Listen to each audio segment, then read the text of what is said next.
For 120 years, Royal Rehab has cared for and supported some of the most vulnerable and at times ostracised Australians. Thousands have directly benefited from the organisation's leading-edge rehabilitation and disability services. But millions more have felt the impact of its trailblazing founder, who challenged the mainstream view of what it means to have a disability. Kevin Liu knows how his experience can be beneficial to Royal Rehab, the organisation that helped him put his life back on track. I'm a big believer in just doing the small things to help other people gain, a sense of purpose. The 28-year-old can easily recall when he was thrown headfirst from his road bike. 13th of May 2012, Mother's Day. But like many who acquire a traumatic injury, he can't remember the details of the accident. He spent 18 months. I'd done the maths and figured it out to be 558 days. Between hospital and Royal Rehab, as he underwent 10 surgeries to relieve pressure on his brain and reconstruct his skull.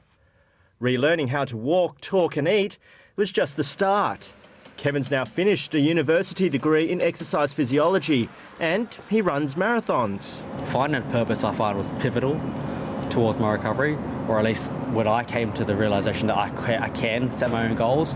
Sport plays a big part in rehabilitation programs here, as does cooking, gardening and outings. The very important role that we play here and we value here is helping people to reshape their identity following a newly acquired disability. If you introduce things like early intervention, vocational rehabilitation early after somebody's injury, people actually then start to see the future with these sorts of possibilities in it. And while this vision of disability doesn't seem so bold now, it's a giant step from the past. The organisation hasn't always been known as Royal Rehab.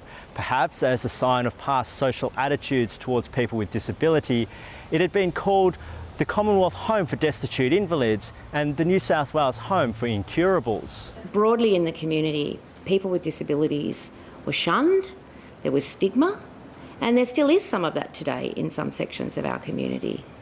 But we have moved a long way. Julie Pryor has worked at Royal Rehab for more than 30 years. She says the organisation maintains the philosophy of its founder, Susan Shart, who is blind from birth, to treat those in her care as residents, not patients. There was an atmosphere, and a very important atmosphere of people doing meaningful things and not being in bed like in hospital.